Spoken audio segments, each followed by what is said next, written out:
This analyst calls out the Chicago Bulls for the recent mediocrity behavior, and he also called out ownership for being one of the cheapest owners in the league.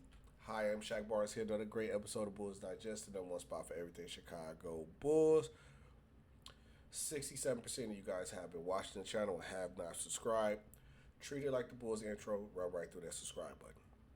You know how I do my videos. I don't waste you guys' time. I get right into it.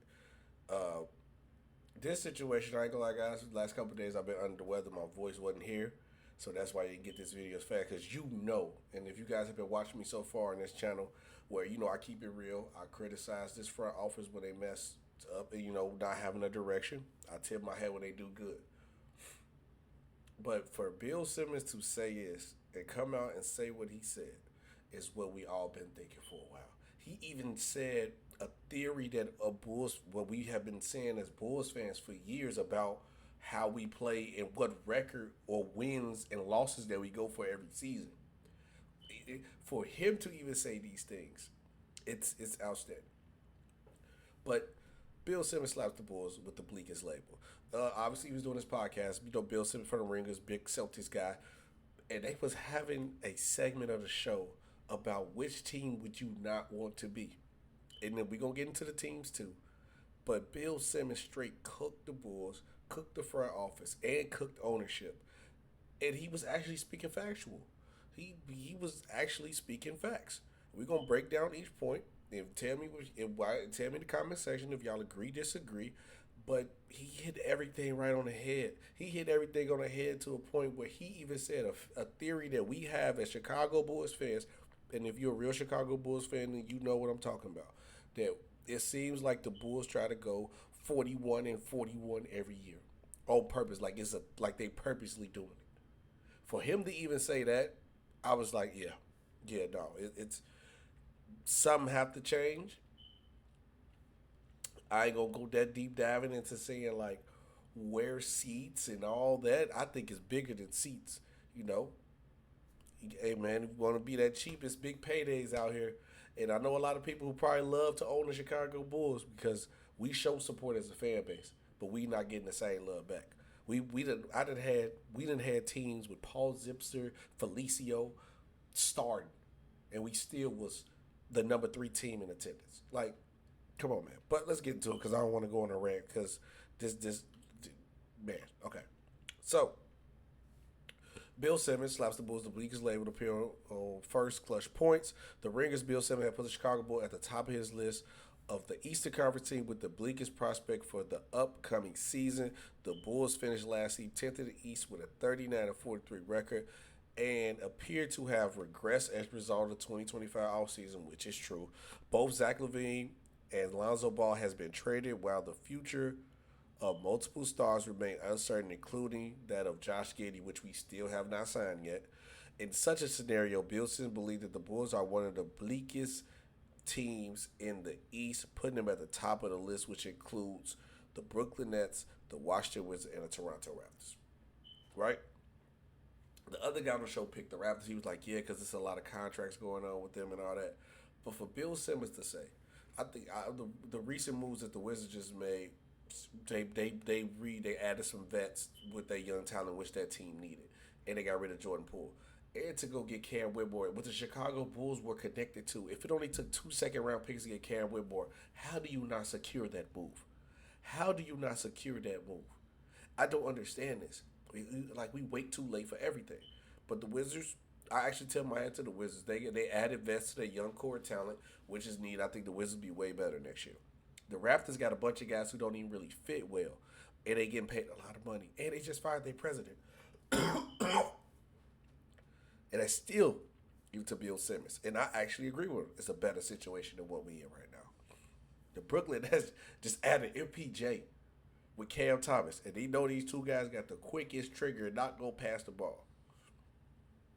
And it's sad to say, they actually are in a better situation than the Chicago Bulls.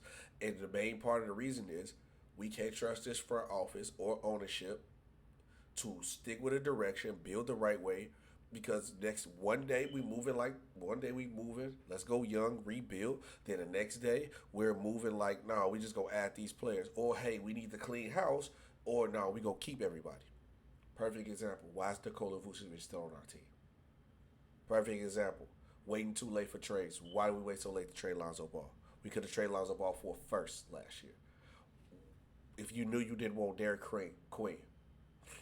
And if Atlanta, if that tape, and I have to be real,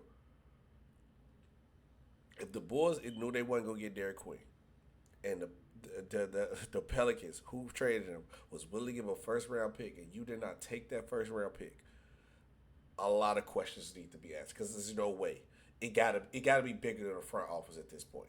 It has to be something else different going on with this team. But I digress.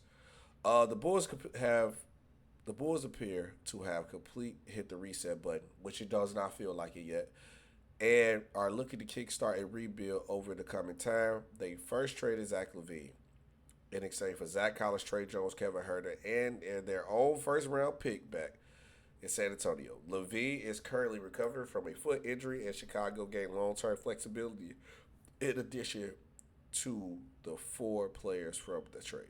First of all, before I keep reading on this argument real quick, what have the Chicago Bulls shown that a free agent will walk through this door if we have the money available? Nobody. Nobody.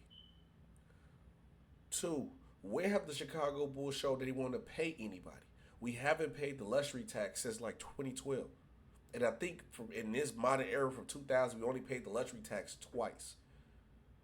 When have the Bulls shown you that? And when have a free agent ever said they're going to walk through the door and play for Chicago?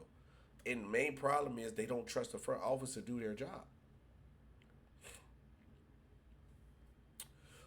This was followed by a recent trade of Lonzo Ball to the Cleveland Cavaliers in exchange for Isaiah Okoro, which was crazy. Move aimed to shred salary while adding versatility at the forward position, who should come to improve in the coming time. Obviously, the Bulls took Noah Isigi, and we took Latchik Obrick in this draft. But the problem came into when the Bulls made all these bold moves, right? And somebody brought us out. Somebody said this. Alex Caruso, Zach Lavine, DeMar DeRozan so far, and Vooch, because we know we're not getting the first for Vooch. We got 0 first-round picks for all this talent. 0. It's no way somebody can be in a front office for that many years. And I wish my voice wasn't sick because I'll be yelling right now.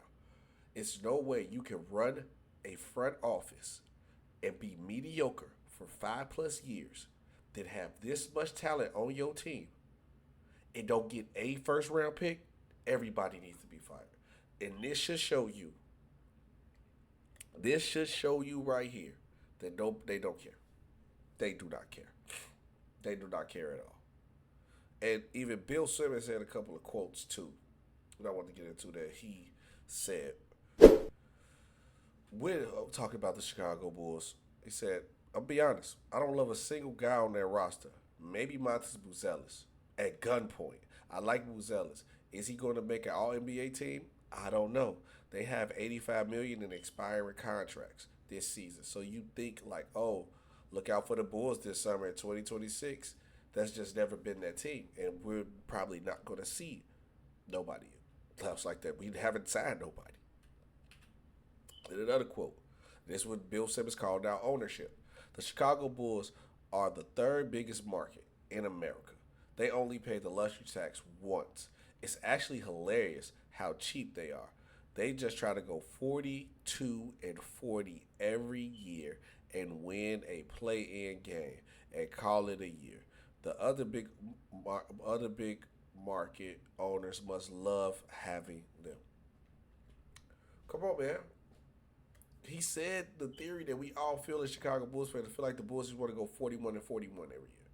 42-40, get a play-in game because that's, that 83rd game counts so much that we get an extra payday. It don't seem like they care.